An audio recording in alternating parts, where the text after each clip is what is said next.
السلام علیکم ورحمۃ اللہ۔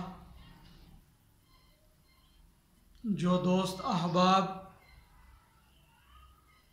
ہماری ویڈیو دیکھ رہے ہیں، سن رہے ہیں، گزارش ہے کہ ہماری ویڈیو کو دیکھنے کے بعد ہمارا یوٹیوب چینل سبسکرائب کریں اور ہماری اس ویڈیو کو آگے شیئر کریں تاکہ ہماری ہر نئی ویڈیو آپ تک پہنچ سکے۔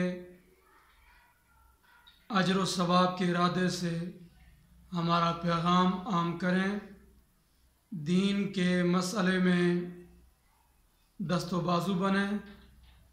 اللہ پاک جزائے خیر عطا فرمائے۔ آج ہم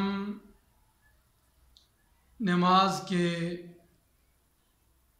اندر کچھ ایسے افعال جن کا ارتکاب مکروہ ہے آپ کے سامنے رکھیں گے، ایک مسئلہ، اور سن کر دوسرے احباب کو بھی مطلع کریں تاکہ جن احباب کو اس مسئلے سے واقفیت نہ ہو وہ سن کر عمل کی طرف متوجہ ہوں۔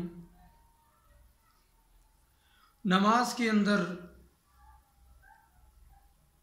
آج کے اس دور میں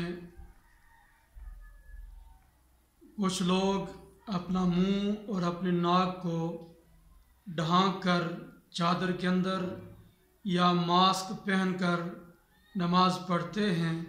اس سلسلہ میں فقہی مسئلہ سماعت فرمائیں۔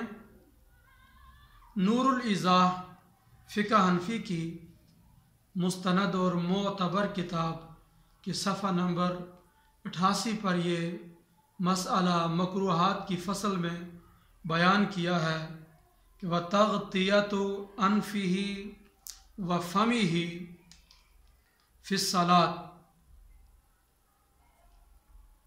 کہ نماز کی حالت میں اپنے منہ